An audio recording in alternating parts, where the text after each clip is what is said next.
Bills needed that. Hands are picked by the Buffalo Bills by Poyer.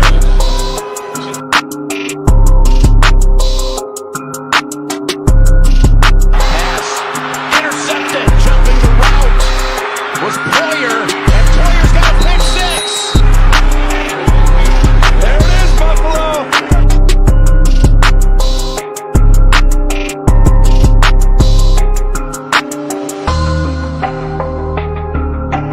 Maybe the playoffs this year. This is a different Bills team, well coached.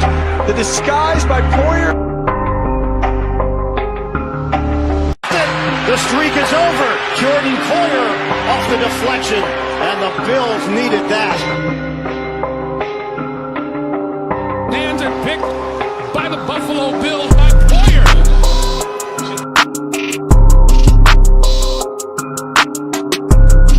Pass intercepted. Jumping the route was Poyer, and Poyer's got a pick six.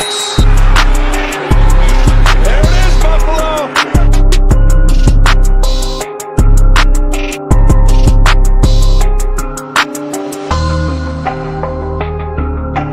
Maybe the playoffs this year. This is a different Bills team, well coached.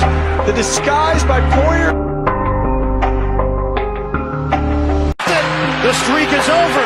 Jordan Poyer off the deflection, and the Bills needed that. Hands are picked by the Buffalo Bills by Poyer.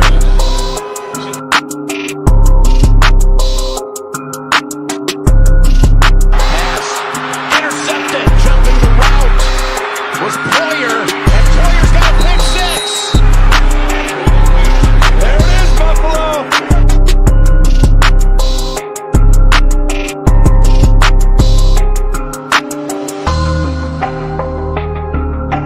Maybe the playoffs this year. This is a different Bills team, well coached. The disguise by Poyer. The streak is over. Jordan Poyer off the deflection, and the Bills needed that. Hands are picked by the Buffalo Bills by Poyer.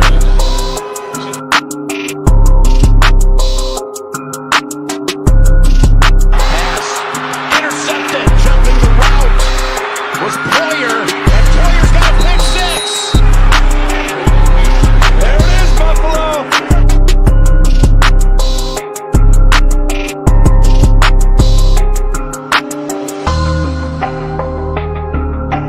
Maybe the playoffs this year. This is a different Bills team, well coached. The disguise by Poyer. The streak is over. Jordan Poyer off the deflection, and the Bills needed that.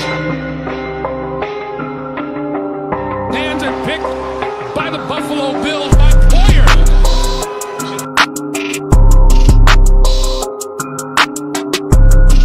Pass intercepted. Jumping the route was Poyer, and Poyer's got a pick six. There it is, Buffalo.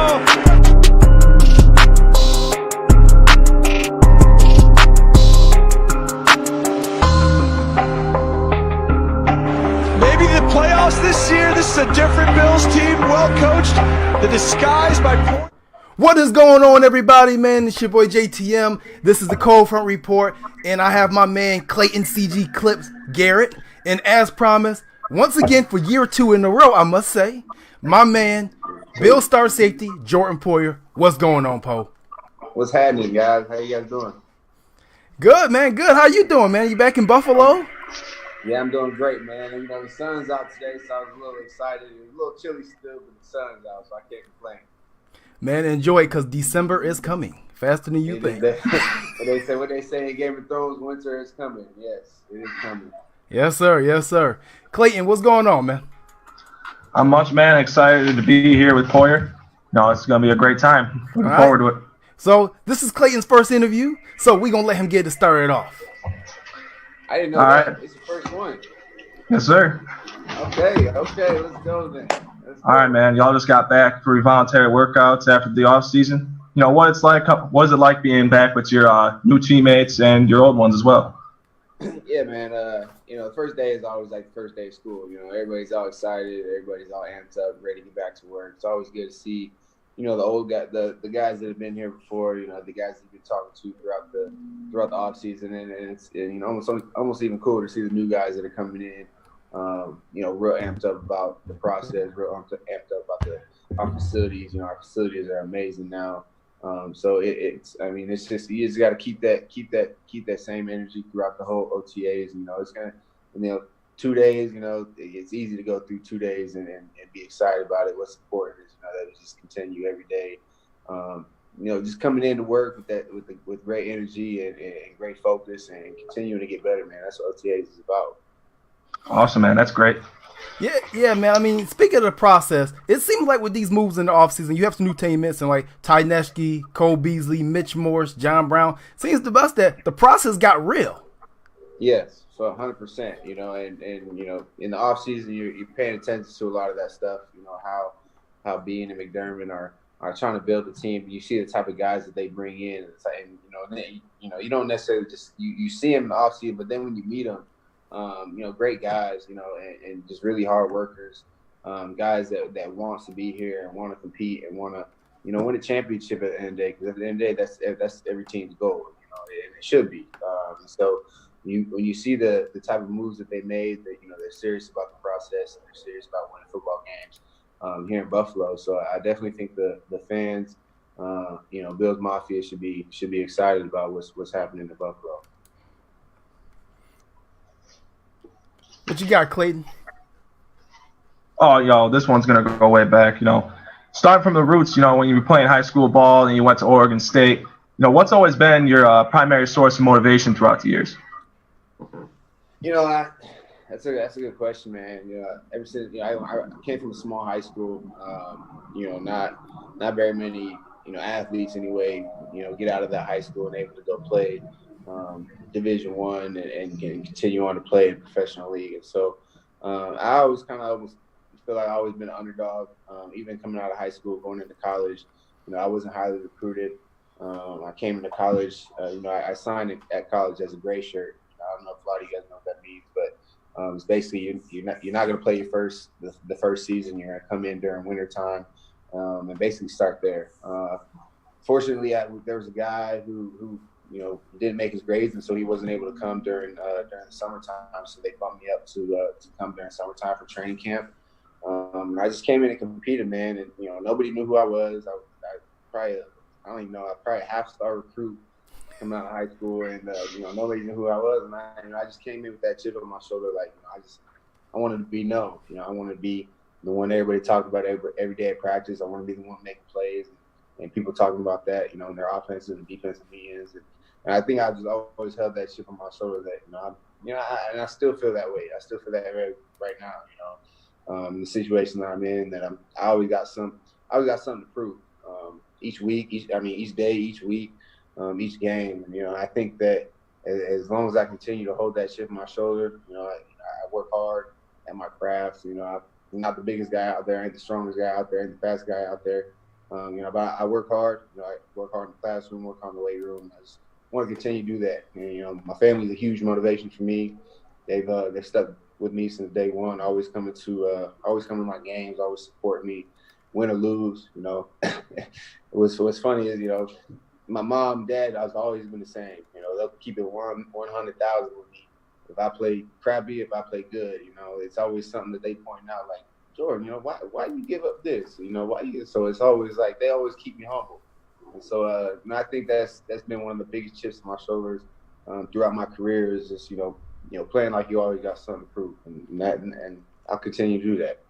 Now, speaking of chip on your shoulder and something to prove, the city of Buffalo as a whole, I mean, it seems like besides the little debacle where the Titan fans just cheated us out the fan voting contest, we're not going to talk about that, but it seems like the city of Buffalo as itself always has a chip on its shoulder. It's always like a little brother type of city. No one takes it serious all the time, and I think a big moment this offseason was when you had Jordan Phillips, who came to the Bills midseason. He showed out. He came from a bigger city in Miami. He came from a big college, Oklahoma, and he said he wanted to be back. Mm-hmm. How does that play into a city like Buffalo with that chip and the city having a chip, and also with the Bills Mafia fans? You know, that's a great question. You know, you from the outside world looking in, you know, it's easy to say, you know, man, nobody wants to come to Buffalo. You know, we're damn near in Siberia up here during the wintertime, and you know, it's always cold as hell. So, but once you get here and you're in the community, you know, you're you know, communicating with the fans, you know, you're interacting with the fans, and you see how much that they care. You see how much they breathe, sleep, eat football out here, and you know, it's something special. It's something special. You know, they hadn't been to the play. You know, I hadn't been to the playoffs for one, and then my first year coming here, we go to the playoffs, and just the amount of support and amount of love. That even though the fact that we lost, you know, people just it almost felt like there was a huge weight lifted off, you know, Buffalo's shoulders. And you know, I like I said, I hadn't been a part of it. I hadn't seen it. You know, and just to see that and to see, you know, how much the city came together during that time. And, you know, even though last year wasn't the year that we wanted, just to see the amount of people and support that we had in our last home game of the season, you know, it's really something special out here. These fans, you know, obviously they want to win a championship. They want it really bad. And but at the end of the day, they're going to support us, you know, win or lose. And that definitely gives us a lot of motivation to continue to play hard. And I think that's what this team does. I think we play extremely hard. Week in and week out. Yeah, we make mistakes, but I think we continue to learn from those mistakes. And like I said, Bean and Sean, the process is still going. You know, they made some great pickups in this offseason. And, you know, the draft coming up, you know, I trust that they're gonna make all the right decisions, and you know, we're gonna hit the ground running come OTAs, you know, minicamp. What you got, Clay? All right, man. You know, like you just said, draft's coming up, so I was just wondering, you know, do you remember your draft experience and what was like? I remember it like it was yesterday, man. You know, I was not to you know, not to like toot my own horn or nothing, but like I was an all consensus All American. You know, my senior year I had 7 picks. You know, my junior year I had 4 picks. You know, I ended up with 14 picks throughout my whole college career, which is, I mean, you look at now, there's not a lot of cats getting that many interceptions. And so, you know, throughout the whole process, you know, I'm thinking I'm going to go anywhere from the 3rd to the 5th round. That's kind of what everybody was saying, everybody was hearing. I was at the combine, did all that stuff, but you know, it's actually crazy. The second day, because I thought I was going to go the second day, so my family and I set up a event. You know, have a bunch of my family come, and you know, I didn't get picked. The second day, and so it was kind of a letdown. You know, I felt like I let a lot of people down. You know, and then I ended up going in the 7th round to the Philadelphia Eagles. I was actually laying in bed. You know, go home that night. I was hella mad. I didn't want to talk to nobody, so I go home.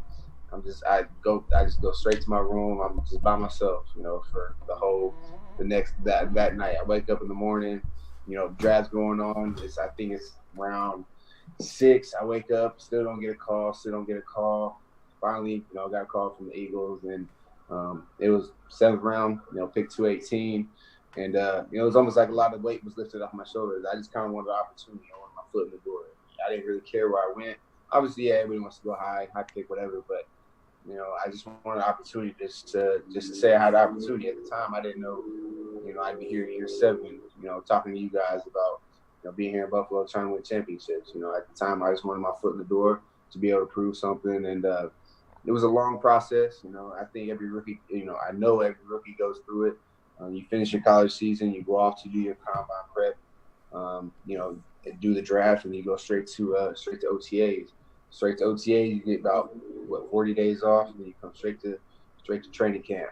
So, and then you really don't get that break until after the season. So it's a long process, but at the same time, I just wanted my foot in the door. You know, I was disappointed that I didn't get chosen higher, but at the same time, I was happy to be able to go and show my game in Philadelphia, and then, you know, things didn't work out there. Ended up going to Cleveland for 4 years, and you know, I had a solid season, had some solid seasons out there in Cleveland, and now I'm here in Buffalo.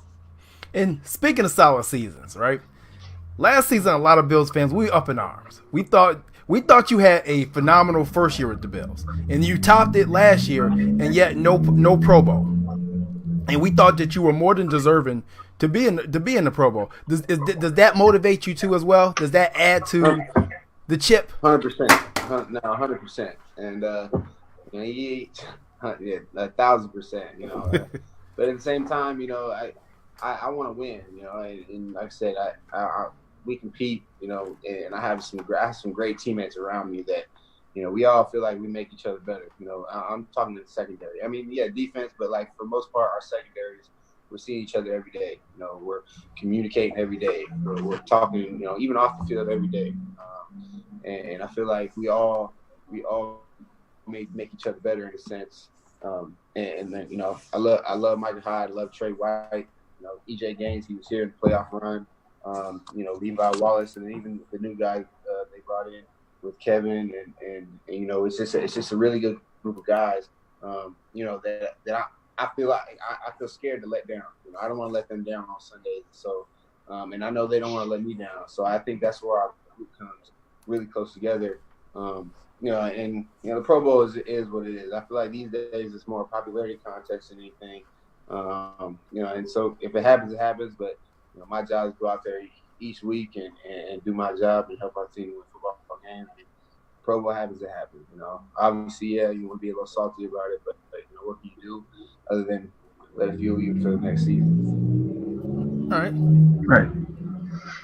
Like you were saying, you pride yourself on not letting those guys down at the back end. And throughout last year, it was talked about somewhat amongst fans how you're the leader on the back end of that defense, and you're the quarterback of that defense. You're always making the calls and whatnot. What's it like having that kind of trust amongst the coaches and your teammates, as well as the responsibility?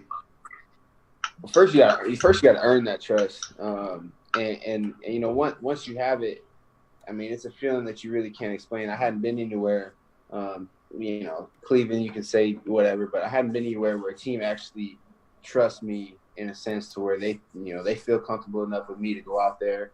They give me a call, and I can make the adjustments based off of what I see. And it comes with a lot of responsibility. It comes with a lot of being able to communicate with each other. Like I said, Mike and I are really close, and I feel like we play really well together with our communication. It just helps us be in position to be able to make plays. Yeah, definitely, man. Like I said, it all adds up. I mean, one of the big things that me and Clayton talk about all the time is the relationship between you and Micah Hyde, and how close you guys are, and how you can kind of see it on the field. With you guys being so close, does that how helpful is that with the communication, the calls, and just knowing where he's gonna be and him knowing where you're gonna be?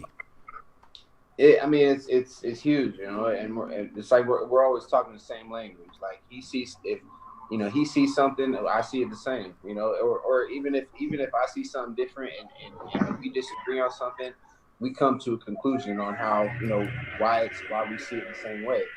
And so that relationship it's a great relationship to have with a teammate like that, because I hadn't had that before in Cleveland. I mean, I was playing with guys. I didn't know what the hell he was going to tell me to do. With Micah, I know exactly. Like I get the call. I know exactly what we're doing.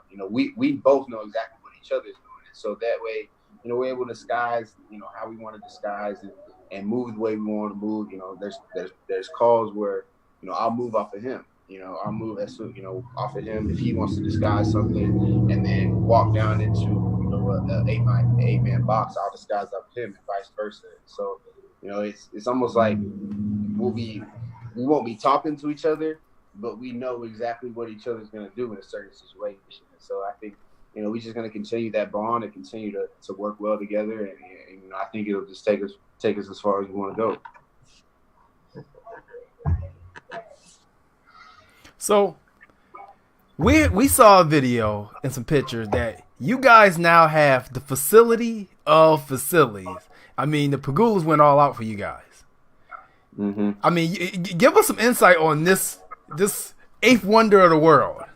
Yeah, man, it's like I don't even want to say it's like a LA Fitness because it's not like on. Because I was gonna say like LA Fitness like on the juice, but it's not. I mean, it's worse. I mean, not worse, but it's better than that. Like it's. I mean, you got everything you can ever imagine in that facility. It's got the turf. It's got about.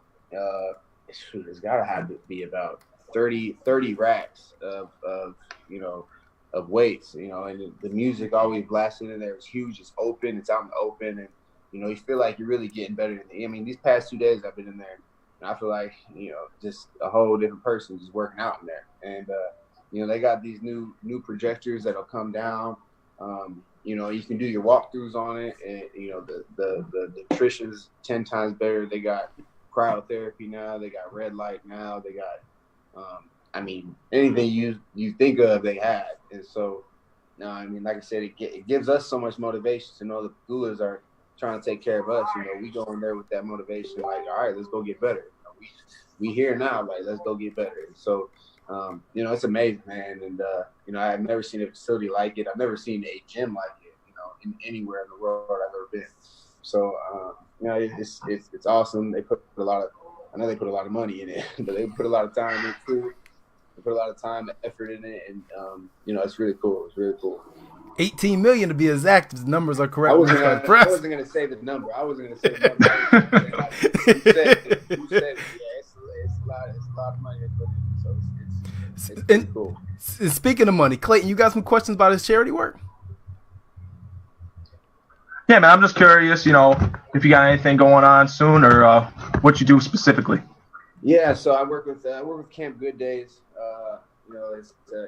It's a organization out here who helps kids that have been affected by cancer, parents affected by cancer, and it's a great organization. I actually kind of just ran into the organization my first year in Buffalo out here. My agent has somebody who worked in my agent's company who lived out here in Buffalo and told me about this organization. So first time I had gone, it was Halloween of my first year in Buffalo, and I just kind of went and hung out with the kids, carved pumpkins with them. And so I wanted to continue to support it. And so last year I did an autograph signing. I'm trying to continue to do that at the end of OTAs. I did an autograph signing last year. And all the proceeds went to, it was like $5 an autograph, something like that. And I think we made over $3,000. And all the proceeds went to the organization. And I did Cause My Cleats was for Camp Good Days. And got some T-shirts coming out too. And so part of that's going to go to the organization. And so, I'm just really, a lot of those kids, they're so strong, man, and are going through so much, but they have such high spirits. And, it puts things in perspective. When you're having a hard day or you don't want to get up for work, these kids are going through a lot. They're still high spirits and still, just laughing and having a good time, even though they're going through some things that are deeper than what we've ever gone through. All right, so we got a couple more questions. We'll wrap this up. And speaking of these T-shirts, I did speak to Dale Reed last night, and I tried to see if he'll let us debut the T-shirt and the shirt. He won shirt on the show. He wouldn't go for it. But it's coming out Monday, and I can't wait to see it. I can't wait to buy one. How was it working with Dale Reed? Because he does so much with inside the Buffalo community. Yeah, man. I mean, awesome group of guys. I actually met him for the first time yesterday when I went to go see the shirt for the first time and take some pictures with it. But I have been communicating with him over the past month. He actually, this guy on Twitter, I wish I could remember his name because he deserves a lot of credit. But he kind of came up with the idea, the Poyer Ranger. And I was like, we'll see. I don't know if people like that. So I asked people on Twitter, I was like, yo, what do you guys think about this idea? And Bills Mafia was like, oh, you know what I'm saying? Like, dang, that's kind of nice. I might have to I'll definitely get one of those shirts. And so we got a lot of hits on that. And so they started creating a design. We kept going back and forth, texting back and forth, kind of changing ideas up and whatnot. And so we finally came out with the right product. And I think, I know it's gonna be pretty dope. And I think a lot of Bills Mafia is gonna love it. And I'm excited to drop it. Clayton, you got anything left? I mean, I want to back up the interview here for a minute. You talked about how you had 14 interceptions in college and whatnot. being a Bills fan, sitting there watching you on Sundays, whether I'm in the stadium or at home, it's quite evident that you're flying around doing everything you can to make as many plays for your team as you can. I was just wondering, did you ever use a player to try and model your game after? And if so, who would it be? Oh, man. That's a good question, there's so many great players, but like I feel like I'm like nobody else, like say like I like to be me because I'm not your typical average safety. I'm not 205 pounds. I'm not coming down here to really bang nobody. Like, you know what I'm saying? Like, I make my tackles when I'm supposed to make my tackles.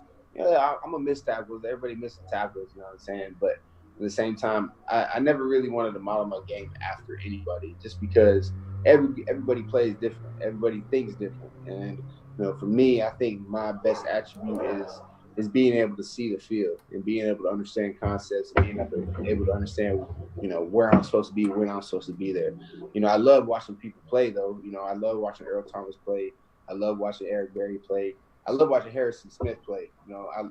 Those guys, I'm not going to say I model my game after them, but those guys, that's when you think of safeties, like, those are your prototypical safeties, and me, I feel like I'm almost kind of like a hybrid in the middle because I'm not the biggest guy out there, but I do go make plays on the ball and I do go make a lot of tackles. So, it's hard to say that you want to model your game after somebody, but at the same time, like, I'm me. I hope nobody wants to model their game after me. I hope they want to be themselves. But at the same time, I can't really. That's kind of my answer for that one. So, last question for me, and then we get ready to wrap this thing up. And speaking of downhill and hybrid, for some guy who doesn't like the kind of box, somebody did have 100 tackles and 2 sacks. Yes, 2 sacks last season. So, just saying, you may not be a model safety or a prototypical, but it seems like you put up numbers of an all around. But Josh Allen. Josh Allen came to Buffalo last season with a lot of buzz, a lot of hype, and really a lot of swag too. Josh had some swag last season. Yes, he does. Going into year 2, he's taken over like an unquestioned type of leadership role, and really fast because there's other quarterbacks that were drafted in the same class, and they're not necessarily leading their team or leading their offense as well. Mm-hmm. What are you seeing from Josh Allen in year 2? What are you seeing even at voluntary workouts? Because this guy's reaching out to the new signings. I'm sure he's going to reach out to the draftees. He's just a guy that comes to work every day, and his presence is felt in the locker room. When he comes in and he's in the locker room, his presence is felt, and it's almost, you respect that so much, from a young guy who played his rookie year. He's got the most amazing arm. He can run, and he's got all the attributes you need in a quarterback and everything you need to really take your team to a Super Bowl. And, I think that the way he's came in and approached, his offseason and going into year 2, and I think his jump is going to be, even greater than anybody expects it to be, just because his work ethic and the way he leads our team. That's one of the leaders on our team, and you can see it, like I said, in his work ethic. And just like I said, his presence is felt in the locker room. He's a nice guy. He loves being around his teammates, and he's just, like I said, he's gonna surprise a lot of people just because I think that jump. He's not gonna surprise me, but he's gonna surprise a lot of people because I think that jump from year 1 to year 2 is gonna be, is gonna be amazing. All right, Clayton, you got any parting words? Man, thank you for coming here today with JT and I. Sure. We both really appreciate it. This is awesome, bro. Thank you very much. Nah, for sure, man. I appreciate you guys having me on again for year 2. Year 2. Get on again, man. But Jordan, thank you for coming on. Like Clayton said, this is year 2 in a row for us. Thank you for what you do in the community. Like I said, and embracing the city of Buffalo, because we need much more of that. And once this team start winning, and it's coming now. Everybody's going to embrace it, but just remember the ones who didn't embrace it. We'll feed you a long strong, a little short straw. We'll feed you out of. But any parting words from you, Jordan, to Bills Mafia and the Cold Front Report fans? Everybody, I appreciate the support, man. Stay tuned, man. The team's working hard. We're going to continue to work hard. I promise you that. And it's going to be a fun year. So with that being said, man, all I got to say is go Bills.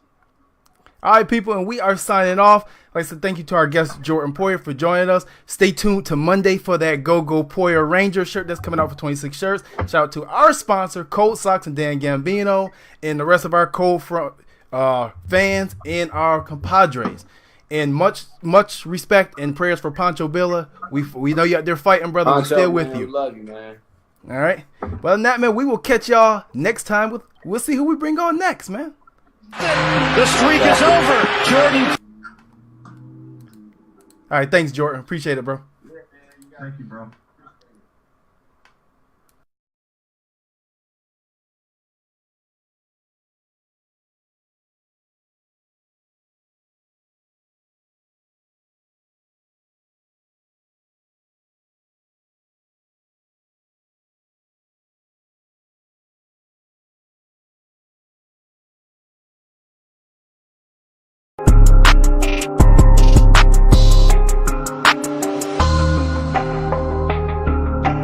Maybe the playoffs this year, this is a different Bills team, well coached. The disguise by Poyer.